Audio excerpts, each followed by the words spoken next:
किया, यदि पत्नी को मार देगा तो फिर बड़ा गलत हो जाएगा। पुत्र होंगे जब होंगे, होंगे कि नहीं होंगे तब तक तो कम से कम जीवित रहेंगे। बुद्धिमान पुरुष वही होता है जो मृत्यु को टाल दे। अब तो महाराज कंस के दिमाग में बात आ गई, जब इसका पुत्र होगा तो उसे मारो, इसे मार के फायदा क्या, उसे छोड़ दो। अब भगवान नारायण का मन हुआ कि मैं अब यहाँ आना चाहता हूँ, तो सबसे पहले देवकी के गर्भ से प्रथम पुत्र हुआ।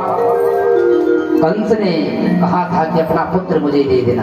पहला पुत्र जैसे कंस के पास दिया, कंस को दया आ गई। कंस ने कहा वापस ले जाओ, प्रतियाग को मारोगे, इस बच्चे को ले जाओ, मेरा काल तो 8वां गर्भ होगा।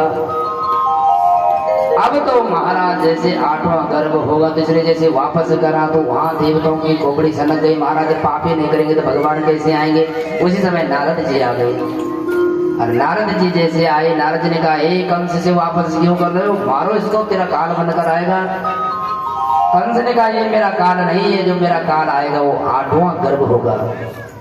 उसी समय नारद जी ने एक कमल की पंखुड़ी निकाली, उनके पास कहा लो गिनो इनको।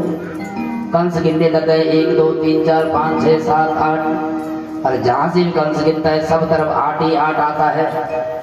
नारद जी ने कहा कि समझ गए। कंस ने कहा अब समझ गया भैया, कोई भी 8वां हो सकता है, पीछे से भी गिनेंगे तो पहला भी 8वां हो सकता है। उसी समय उसने पत्थर में उस बच्चे को पटका, उस बच्चे को शांत कर दिया। ऐसे ऐसे करके 6 पुत्र देवकी के खत्म कर दे। और सप्तमं वैष्णवं धाम यमनंतम प्रचक्षते। भगवान ने अपने आसन के देखा, शेषनाग से कहा हे शेषनाग जाओ तुम देवकी के गर्भ में चले जाओ। देवकी के गर्भ में शेषनाग जी आए, तो उसी समय क्या, देवक्या जठरे गर्भम देवाख्यम धाम मामकम। देवकी के गर्भ में जैसे शेषनाग जी आए, भगवान ने अपनी माया के द्वारा संकर्षण करके शेषनाग को वहां से और रोहिणी के गर्भ में स्थापित कर दिया। और शेषनाग सब नाग भगवान की जैसे स्थापित किया। अब की बार कंस को लगा महाराज कि अब की बार बच्चा हुआ ही नहीं, ऐसे ही स्खलित हो गए।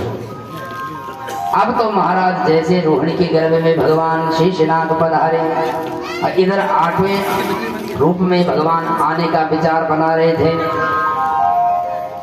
भगवान ने अपनी माया से कहा हे माया देवी ऐसे करो, तुम यशोदा के गर्भ में जाओ और मैं 8वें रूप में देवकी के गर्भ में जा रहा हूँ। माया ने पालन किया, माया चल पड़ी यशोदा के गर्भ में, और स्वयं भगवान देवकी के गर्भ में आ गए। और जैसे देवकी के गर्भ में प्रभु पधारे, तो आहे समय प्राण हरे हर गुहाम ध्रुवम श्रुतो यन्नपुरी अभिदृशि।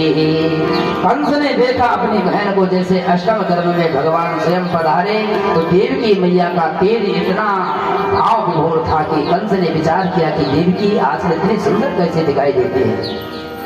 पर लेकिन मारने का जैसे विचार बनाते हैं तो कंस महाराज वापस चले जाता है। आसीना संविसंस्कृष्ण भुंजाना प्रियटन महिम। कभी मारने का विचार बनाता है कंस, कभी वापस आ जाता है। समझ में ही नहीं आता कंस को कि मारूं कि ना मारूं अपनी बहन को। उसी समय देवताओं को जैसे मालूम हुआ कि देवकी के 8वें गर्भ में भगवान पधार गए हैं, तो सभी देवता आकर स्तुति करते, देवकी मैया के सन्मुख स्तुति कर रहे हैं।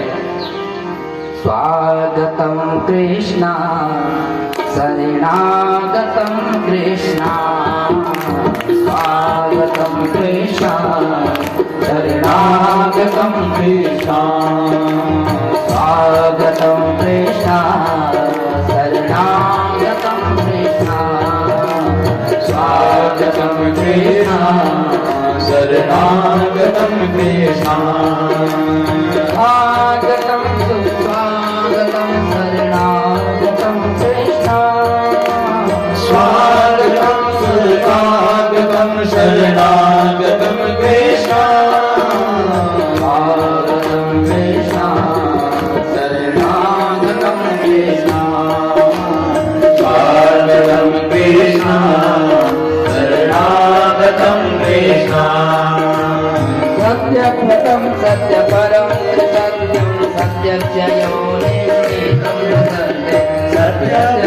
सत्यपरम सत्यम सत्यस्य योनिर्भेदं च सत्ये सत्यस्य सत्यं सत्यनेत्रं सत्यात्मकं पावनं गणपति सत्य सिद्धार्थ